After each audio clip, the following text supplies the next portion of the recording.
Let me tell you, this guy's a hack.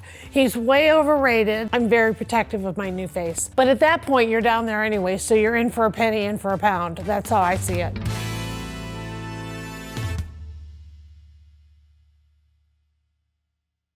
Hi everybody, it's me, Kathy Griffin, and welcome back to Kathy Griffin Talk Your Head Off. And I say welcome back because I have a new face.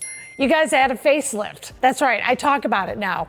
And I made a video about it on live, but I know it's not the most exciting thing. I just think it's funny that I'm even having one because it's not like I'm known for my face.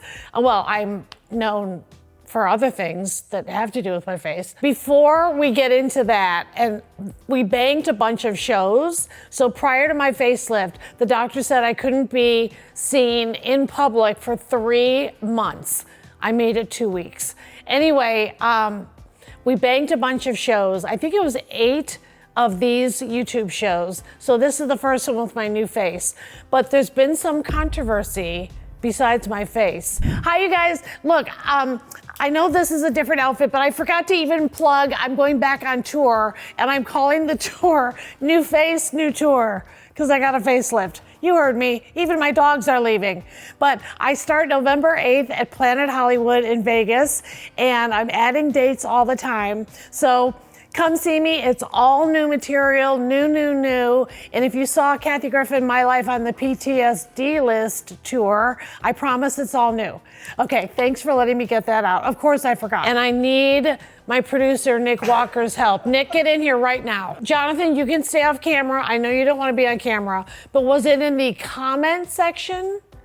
Okay, and so someone commented that either you referred to yourself as a twink or I called you a twink, and that is a bad thing now, and I'm so old and I'm 64, I don't know why. So why is twink bad now? I think straight people took the word and kind of... You people gave it to us. If I could tell you the twinks that were like, bitch, I'm a twink. I am not even 30. Do not be calling me an otter or a bear. I'm a goddamn twink till the day I die. I think there are and still are many young gay people who take that as a compliment. Shouldn't it always be a compliment? Yeah, I think it's been weaponized. I think the heterosexual community has yet again destroyed something sacred. Really? Like it would be a bad thing to be like, oh, that fucking twink. Because every gay guy I know is like, I want to be a twink as long as I possibly can. That's what I'm saying. All right, are you currently a twink? I don't know that I qualify any longer. Okay, what are the qualifications? Because now we're being just inappropriate. And you see it shifted. Originally, I think it was... was there an age gap? Yes, it was young, typically smaller framed, hairless. Whoa! Yeah, like smooth, small frame. Okay, so yes, smooth. Now, like, when you say young, do you mean gay young, like 21? Yes. Or like hetero young, like 50? I mean gay young, like 21. You know, holding on to it for a few more years after that. But that's a lot of responsibility holding on to that for all those years. And then I think it stretched out. You know, the not your waistline. Don't stretch out your waistline. And I'm just saying that to be wrong. I think the border increased. I think it went a little further. Is there a way I could say it that would be a compliment? Because if I use the word mistakenly, at least I don't want someone to be like, how dare you, bitch. I still take it as a compliment. I still think. So like if I was like, you are the cutest twink, you are not safe at a white party. I think I've gotten that exact compliment before. Okay. Are you scatty? What? Are you scatty? What does that mean? I'm just wondering if you're scatty. Some of the older gays are going to know what that means, and I'm actually not going to tell them because now I'm really looking forward to the... I don't know what that means. You guys, okay, I'm the only one that knows what scatty is. You don't think he could be Scatty McScatty? I'm not saying he's scatty. I'm just going to a place that I should not go, and that's what makes you love me. He also was telling me he discovered fashion because he went to the south of France. And so now he did mention... Do you see the half tuck? He's got a half tuck. Now, is that Twinkie or non-Twinkie or not in a box? This might be kind of heteronormative, to be honest. It's heteronormative. Yeah. Okay, well, that's a whole other group of people I don't relate to, and I barely know any. Okay, so first of all, I have to tell you about something that happened since my new face. And well, first of all, let me just give you the highlights of that. So I'm gonna give a shout out to the doctor, and no, he didn't do it for free. It's not that type of thing. His name is Dr. Ben Talley. I will tell you about the consultation because those are just funny and debasing. So you sit there and then a guy comes in. He didn't do the Sharpie this time, but sometimes they bring a Sharpie, and then he just looks at you and he's like, yeah, you got a lot of problem areas. Uh-huh. Well, I can't fix that. You just have to live with that part. But, okay, I can do this, and then we're gonna move this around. And who did your last one? Who did your last one? And they get really like competitive about who did the last one. By the way, this is my third. So yes, enjoy that Daily Mail, and we'll get to the Daily Mail in a minute. And page 6. But anyway, yes, it's my third. I know, that's so vain. I'm so vain for no reason. No one has ever gone to a Kathy Griffin show to see her beautiful, youthful face. You come to hear my jokes, which is what I want. I don't want you to come to care what I look like. I'm in Lululemons today, for God's sake. I'm in my fat pants. I don't have dysmorphia, I have a little. So they tell you what's wrong with you. Then they go, we want to manage expectations. So what I like to do is take my fingers and just yank my skin as far as I can. And then they get nervous and they're like, no, that's not gonna happen. And I'm like, well, look, give me a good yank. I don't wanna see you in 6 months. I want a good, healthy yank. And, tie it at the back. Because I don't know the logistics. But as far as I know, they just yank the crap out of your skin and your neck. And you guys, he did something on my eyelids where there were stitches in my eyelids. That is some Stanley Kubrick Clockwork Orange right there. And then he added like a cat eye stitch at the end that I think is the new trendy way of doing an upper eye job. In my day, they were just called upper eye jobs. In my day, a lot of things were called jobs, but this has some sort of a cat eye, and it's a something plasty, like an eyelid aplasty or something. Then there's a stitch in my chin, which you're probably not gonna see unless you're under me, but not in that way, maybe. But at that point, you're down there anyway, so you're in for a penny, in for a pound. That's how I see it. I really wouldn't care. Like if we were and you were counting my stitches, as long as you're good in bed, I don't really care. I mean, I don't want you to be going 1, 2, 3, 4, 5, that part would be weird. Other than that, I'm pretty open-minded about that part. Just play fair. Then the scheduling starts, and that's a whole other thing. So get this. The guy who did my facelift also did Sia. And the reason I'm saying that is that you can go on YouTube, there's a video of her without her backwards wig, because as you know, she's an anonymous giant celebrity. And she even gave him an award, and she had the best before and after pictures I've ever seen. And first of all, it's funny that Sia even got a facelift because you don't ever see her face, but the pictures sold me. So then when it came to the scheduling, I was like, Sia, this guy's backed up. I mean, everybody wants to, have him do their face. And so she called him and was like, my friend Kathy Griffin is a global comedic icon, or like, so who knows what BS she told him. And so, all the dogs just freaked out because there's a fly in here. And I don't know if you saw that, but I hope you did, because oh, no, Elliot, don't chase. Elliot is usually the first to leave. In case you can't see him, here he is. But that was kind of a fun moment because I thought like all the lights were gonna fall on my new face. I'm very protective of my new face. Got the facelift. I'm gonna be honest, it's painful. So these bitches that are like, it's like getting a tooth filled.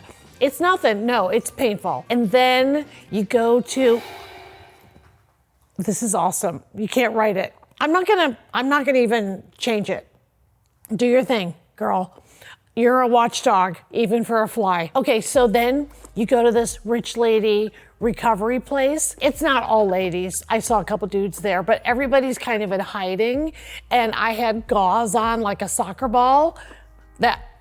Sorry, I'm so happily distracted by my own show, watching the dogs freak out about one fly that I think they think is a gigantic hawk. Get it, go Maggie, get it. What if I got it? If I was like, that's a moment. That's how you get a pickup. I'm kidding, it's YouTube, there's no pickups. Okay, so then you go recuperate there, and you don't want anyone to see that you're there because you're such a big celebrity, even though I can't resist making jokes everywhere I go. So I'd be walking in the communal areas with actual celebrities that were actually incognito, being like, hi, yes, it's me, Kathy Griffin, can you believe it? Anyway, it's a lot of swelling, but so far so good.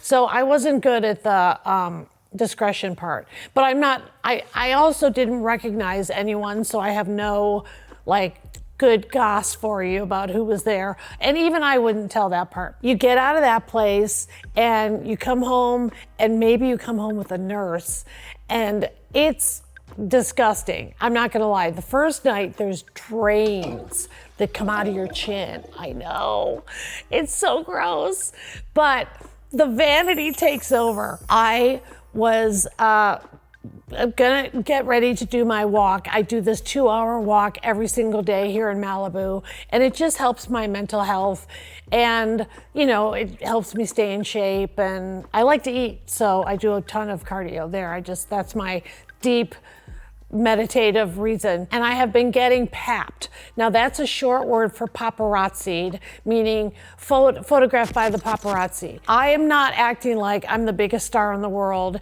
and I know you think I'm making it up that I'm even getting papped, because who wants to pap me? Big deal. You saw Kathy Griffin. I'm not Gwyneth Paltrow. I think because I'm of a certain age, the paps do love getting women over a certain age without makeup. So I'm gonna show you some, because I've been showing up in the Daily Mail, which apparently everyone reads, which I did not know. I think one of the titles was Kathy Griffin goes out with natural hair. Because this is my hair, but it's also some magic hair.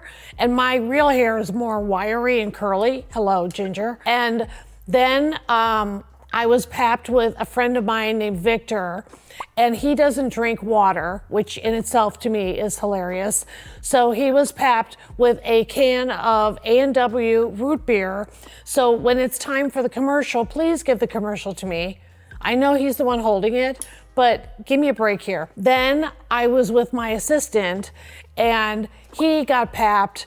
And then they described him as, I believe, a silver fox bodyguard, which we're going with. It is, I don't want to say impressive, because it's scary. When I see the photographer, I get scared. So I don't go on my walk alone anymore. I also have 2 stalkers. I've talked about this before. I know it's really weird, but don't worry. I changed the time of day. I changed my pattern that I walk. I do all the things.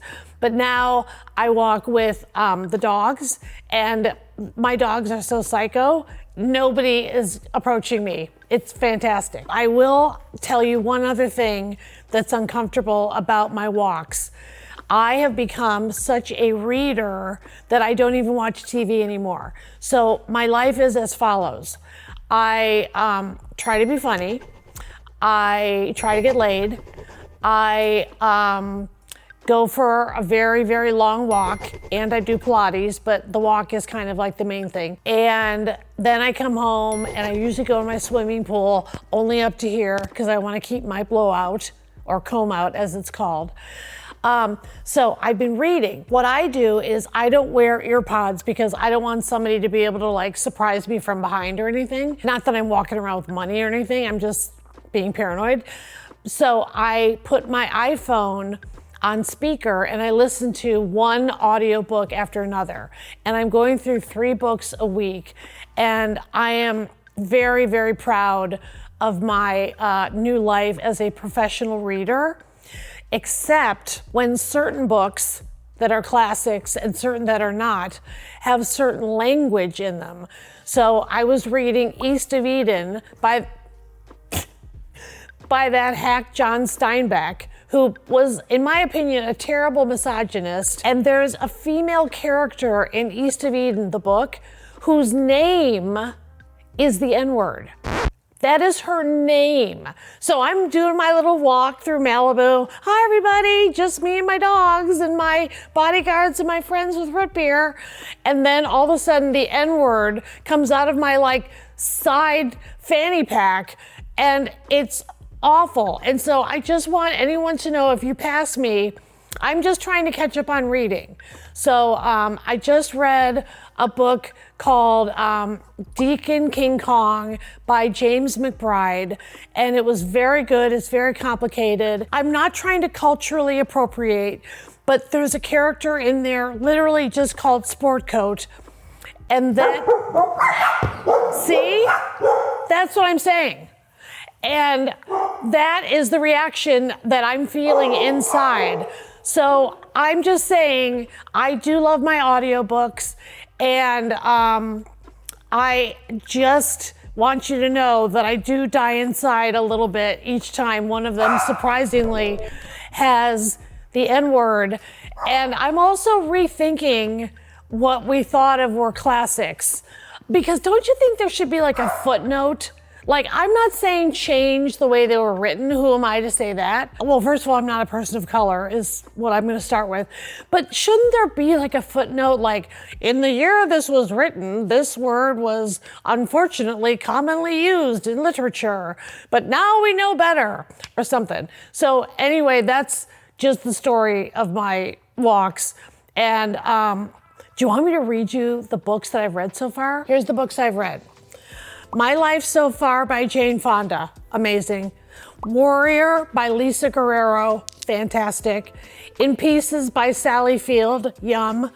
East of Eden by John Steinbeck, boo. Not My Type by E. Jean Carroll, a must. And I highly recommend the audiobook version, because it's like, you know E. Jean, she loves you. And it's like you're with her. And it's such an amazing book. So get Not My Type by E. Jean Carroll. To the Temple of Tranquility and Step on It by Ed Begley Jr., fantastic. The King and Queen of Malibu. I love Malibu history because it's such a funky little town, population 13,000, and I'm not a small town gal, but it's a fascinating book. We All Want to Change the World, which is the latest civil rights book by my friend Kareem Abdul-Jabbar. We've talked about that in the past. Against the Wall by Jen Budd. Now, I'm going to have one of my famous salon parties for her to honor her, because she was a senior Border Patrol agent, and she is the only whistleblower to date on Border Patrol and ICE, and her story is absolutely harrowing. But I really highly recommend you read the book or listen to it. She does it herself, the audiobook, and it is really important. It's like an important book to read. The House of Hidden Meanings by RuPaul, like duh, of course I love that book. I love every word of it. A Paragon by Colum McCann, who I didn't even know is a famous author because I'm a dumbass. You know, I didn't go to college, right? I went to junior college and I mostly skipped because I believed in the arts and only the arts. Anyway, that's a very serious book about Gaza. Very, very serious, but I believe an important book as well. Down the Drain by Julia Fox. Okay, come on, to go from like the heaviest book probably on the list to Down the Drain by Julia Fox is great. And I don't know her, but I love her. And she's a real feminist. Like, you may know her only from Uncut Gems, in which she was fantastic, or her brief affair with Kanye, in which she was also fantastic. She has this vibe about her that's like, my downstairs is closed. If I never get laid again, I don't care. And she's like hot as fuck. That's one of my favorite things about it. It's a fascinating book, and she's very candid. And you guys, she did a lot of heroin, and she looks good. And I'm not pro heroin, but I was surprised by that part. But her whole story is fascinating, and she seems like a pistol and really smart and a really good mom. The next one is called Doing Justice by Preet Bharara. If you're an MSNBC fan, you'll know who that is. Now, Preet, your ego's a little much. I'm just saying, the ego came through the page and I was listening to it, but I'm just giving you shit. I'm just teasing you because I've been in so much litigation, 7 lawsuits since my Trump decapitated head photo. And if you don't know what that is, if you're young, you can Google Kathy Griffin, Donald Trump, and that's all you have to Google. Anyway, Preet's book was really good. Then I wanted to read one called Lady Justice by Dolly Lithwick.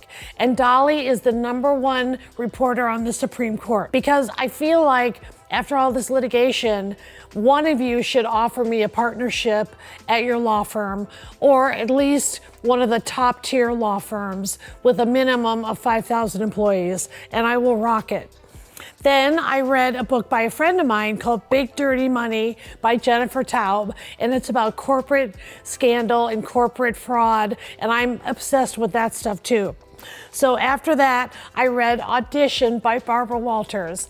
Now, I did a whole episode just talking about behind the scenes stories on The View, and I'm so happy that I reread this book, and hearing the late, great Barbara Walters do the audiobook is like spending time with her on a good day. And I say that with love. Okay, then my sister-in-law, who's way too intellectual for me, recommended one called Valentine by Elizabeth Wetmore.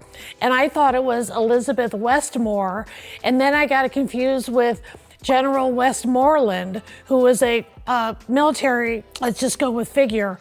Anyway, Valentine is also a very important book, but it's heavy, so you gotta be in the right frame of mind.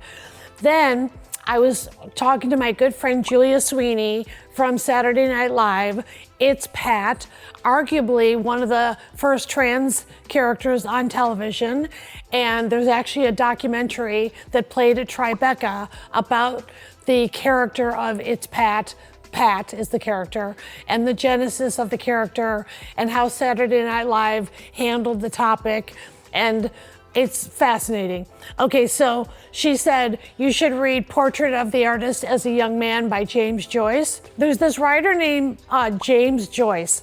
I'm 100% Irish on both sides. Let me tell you, this guy's a hack. He's way overrated. Julia Sweeney said, if you've never read Joyce, start with Portrait of the Artist as a Young Man. And it's very confusing. He doesn't make any kind of sense. I don't know if he was doing snuff, which was the cocaine of those days. Something was up his nose, and you can't defame the dead. So, estate of James Joyce, don't come after me. Okay, so there's my book reviews. There's my book club. And like I said, I can't recommend the audiobooks enough. And if you're a girl, it's probably just safer if you're walking around outside to just have it on speaker. And Tim Cook, I know you never miss this show because you're one of my gays and identify as a twink and also one of my gays. Then I would like to suggest that the speaker on the iPhone be a little bit louder. Like not a lot louder, so it's gonna ruin everyone else's experience. But sometimes I'm at a stoplight, Tim Cook, and sometimes I can't hear every word that I need to. All right, so there's the story of my new face, lots of books, getting papped. I think I'm just getting papped a lot because I'm alive. And what I mean by that is when you're of a certain age, you get paparazzi'd because you don't have makeup on. And when I work out, guess what? I don't have makeup on. But one time, I went for a walk after I taped one of these, so I looked very, I would call this glamorous because it's all fake. And so instead, the title was something like, a very taut Kathy Griffin goes out for a walk. Because I had done the live about getting a facelift, and very taut is also very true. All right, you guys, that's all for this episode. Please comment, please like and subscribe. Please also pay to follow me on Patreon and Substack, but also follow me on TikTok and Instagram and all the other ones. I hope you're a dog person and forgive the dogs for barking so much. And I will see you in the tabloids. All right, love you guys. Like and subscribe. Mwah.